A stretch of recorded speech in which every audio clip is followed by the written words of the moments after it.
Berikutnya, Saudara, Komisi Pemberantasan Korupsi mencegah mantan Menteri Agama Yakut Khalil Qomas bepergian ke luar negeri di tengah pengusutan kasus korupsi kuota haji tahun 2024. Mantan Menteri Agama Yakut Khalil Qomas dicegah bepergian ke luar negeri sejak 11 Agustus hingga 6 bulan ke depan. Tak hanya Yakut, KPK juga mencegah staf sus Yakut dan juga seorang pihak swasta pemilik tur haji dan umroh. KPK telah menaikkan status kasus korupsi kuota haji ke tahap penyidikan, tapi KPK belum menetapkan tersangka dalam kasus ini. Yang pertama, Saudara YCQ ya, Menteri Agama periode 2020-2024, kemudian Saudara IAA yang merupakan staf sus Menteri Agama pada periode tersebut, dan juga Saudara FAM yang merupakan pihak swasta selaku pemilik tur haji dan umroh gitu ya. Pencegahan ke luar negeri kepada para yang bersangkutan tentu dibutuhkan penyidik agar yang bersangkutan tetap berada di Indonesia supaya dapat mengikuti proses penyidikan ini. KPK melakukan pencegahan ke luar negeri terhadap ex-Menteri Agama Yakut Khalil Qomas atas kasus dugaan korupsi kuota haji 2024. Menanggapi hal tersebut, Menteri Imigrasi dan Pemasyarakatan Agus Adrianto mengaku belum menerima laporan dari KPK soal pencegahan ke luar negeri pada mantan Menteri Agama Yakut Khalil Qomas. Agus bilang biasanya KPK akan bersurat ke Kementerian IMIPAS untuk meminta pencegahan orang yang berhadapan dengan hukum. Saya belum mendapat laporan. Sejauh ini belum ada pengajuan untuk permintaan pencegahan kepada yang bersangkutan. Nanti kalau ada informasi, nanti akan. Tapi mekanismenya seperti apa, Pak? Ya, mereka akan meminta kepada kita untuk melakukan pencegahan kepada seseorang yang sedang berhadapan dengan hukum yang dilaksanakan oleh aparat penegak hukum. Mantan Menteri Agama Yakut Khalil Qomas mengungkapkan baru mengetahui dari media massa perihal pencegahan dirinya di kasus dugaan korupsi penentuan kuota haji 2024. Dalam keterangan tertulisnya, juru bicara Yakut Khalil Qomas mengaku akan bertanggung jawab mematuhi proses penegakan hukum yang berjalan di KPK. Melalui juru bicaranya secara tertulis, Saudara, Yakut menegaskan bahwa keberadaan di Indonesia akan disesuaikan dengan kebutuhan penyidikan demi terungkapnya kebenaran secara transparan dan adil. Yakut juga berharap seluruh pihak dapat menunggu penyidikan tanpa prasangka sambil memberikan ruang penegakan hukum bekerja secara profesional.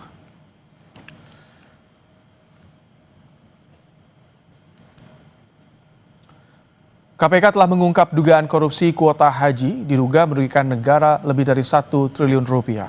Penyidik mendalami pemberian perintah dan aliran uang ke sejumlah pihak. Ini baru saja naik ke penyidikan dengan sprindik umum, artinya memang masih dibutuhkan langkah-langkah penyidikan untuk nanti kemudian KPK menetapkan para pihak sebagai tersangkanya. Di mana dalam perkara ini hitungan awal dugaan kerugian negaranya lebih dari 1 triliun. Di sini penyidik akan mendalami terkait dengan perintah-perintah penentuan kuota tersebut dan juga aliran uang tentunya. Ya, karena kan yang dikelola oleh para agen ini, ya kemudian kita akan lihat apakah ada aliran uang ke pihak-pihak tertentu. Membahas soal pencegahan ex-Menteri Agama Yakut Khalil Qomas oleh KPK di kasus dugaan korupsi kuota haji 2024, kita sudah bersama dengan mantan pimpinan KPK, Saud Situmorang. Selamat malam, Pak Saud. Selamat malam, Mas. Baik, Pak Saud, ini kasus dugaan korupsi penyelenggaraan haji 2024 naik penyidikan. Kita punya catatan kelam di penyelenggaraan haji, Pak Saud. Mengapa ini bisa kembali terulang menurut Anda?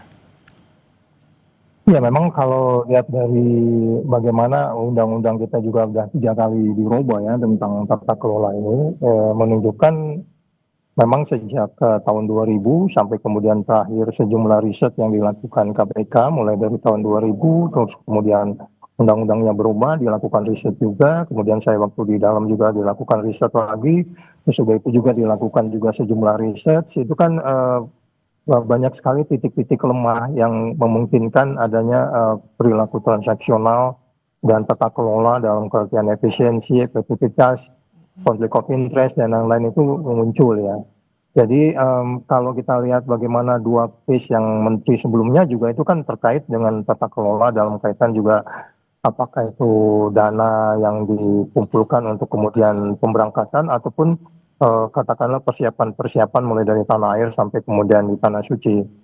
Jadi kalau kita lihat case yang di kali ini, kita lihat langsung saja ke Undang-Undang 8 2019, itu kan pasal 64 itu jelas menegaskan tugas seorang menteri itu apa gitu.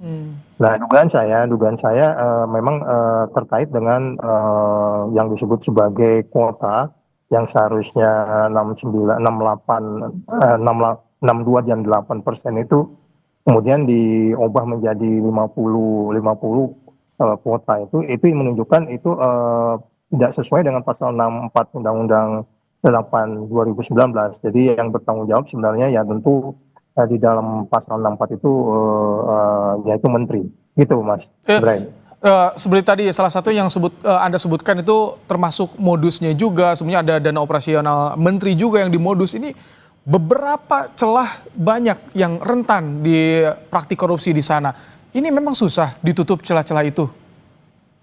Iya, memang dari awal itu sejumlah rekomendasi awalnya itu kan ada 48 poin ya. Kalau mulai dari tahun 2005, terus kemudian beberapa poin juga tahun 2019, 2020 juga ada dalam kaitan pengelolaan dana juga itu banyak titik-titik yang sebenarnya kalau kita bicara auditnya, baik itu audit kinerja dan audit katakan keuangannya, memang sudah nampak titik-titik kelemahan itu yang kemudian KPK melakukan sejumlah rekomendasi, tapi rekomendasi itu tidak mulus seperti yang kita inginkan. Sehingga kemudian pertanyaannya adalah kalau kita lihat juga bagaimana 3 kali perubahan undang-undang itu kan arahnya kan sebenarnya itu ke tata kelola semuanya. Jadi rekomendasi, pengawasan, audit itu yang tidak perform sehingga kemudian orang bertanya apakah perlu lagi badan baru dan lain-lain. Itu semua kan arahnya sebenarnya bagaimana pertanggungjawaban dana dan memberangkatkan orang mulai dari rumahnya sampai kembali lagi ke rumah. Itu yang menurut kita banyak titik-titik yang ditemukan sehingga kemudian sejumlah rekomendasi yang dilakukan KPK itu mulai dari tahun 2000 mulai KPK berdiri sampai kemudian saya selesai dari KPK juga sejumlah rekomendasi masih dijalankan yang intinya adalah sebenarnya bukan tidak ada audit ya, audit itu jalan tetapi memang perilaku transaksional untuk menjaga orang-orang baik ini kita nggak bisa juga selamanya di sana gitu. Jadi kemudian kalau ada perilaku transaksional katakanlah dikaitkan dengan pasal tadi itu yang dikaitkan mengenai kuota, pasal 64 itu udah itu ya kalau udah peristiwa pidana ya KPK udah harus tinggal menunggu penindakan gitu. Karena tata kelolanya di depan cukup banyak itu tata kelolanya. Pak Saud, kalau pindah pengelolaan dari Kemenak ke BPIH ini jadi ada jaminan nggak sih?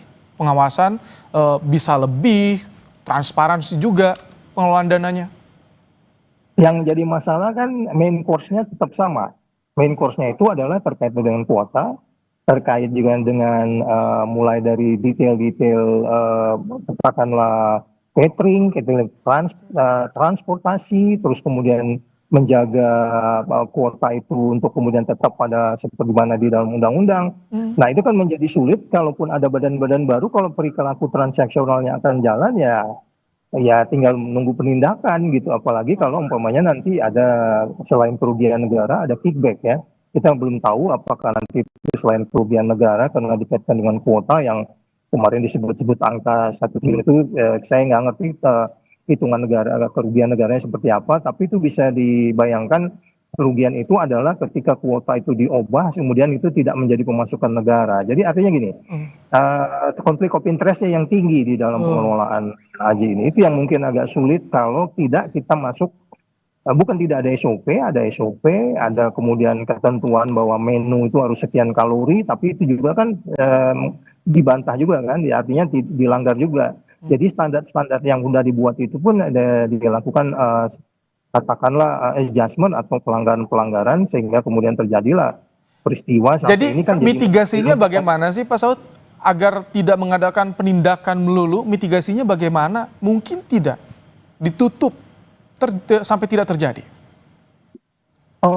Kalau kita lihat dari rekomendasi sejak ketemu angka 48, terus angka 37 rekomendasi sampai itu kan semua angka-angka itu dalam angka menutup celah-celah itu. Tetapi kemudian kan bagaimana itu dilaksanakan itu menjadi persoalannya. Nah, kalau kemudian DPR sudah melakukan pengawasan, kemudian ada badan baru juga yang dipisahkan untuk kemudian supaya pelaksana dan pemerintah juga dipisah untuk saling check and balance satu sama lain. Tetapi kalau kemudian transaksionalnya masih muncul, auditnya bukan tidak ada audit. Dari audit itu kan kelihatan kinerjanya. Dari awal kan itu audit BPK itu sampai hari ini juga audit BPK-nya jalan. Tapi kan itu tidak bisa dijalankan kalau kita katakan tata kelola. Rekomendasinya kan cukup banyak. Pakai konsultan juga. Sehingga kalau kita katakan bahwa transaksionalnya masih ada, korupsi masih ada, ya tinggal penindakan. Nah, bagaimana supaya ini mencegah, karena ini peristiwa harus setiap tahun berlangsung. Saya pikir kita memang harus mulai masuk ke detail-detail lain lagi, sampai kemarin ada beberapa teman-teman civil society kan sampai ngitung jumlah kalori, ya kan. Jadi memang jangan dilihat hanya dari sisi kuota saja, tapi kali ini kan fokusnya di kuota, tapi detail-detail lain itu banyak loh yang harus 48 poin itu yang menurut saya masih harus diperbaiki. Ya, itu tanggung jawab kita semua tentunya. Oke, baik. Terima kasih untuk insight-nya Pak Saud Sitomorang, mantan pimpinan KPK di program Kompas Malam hari ini.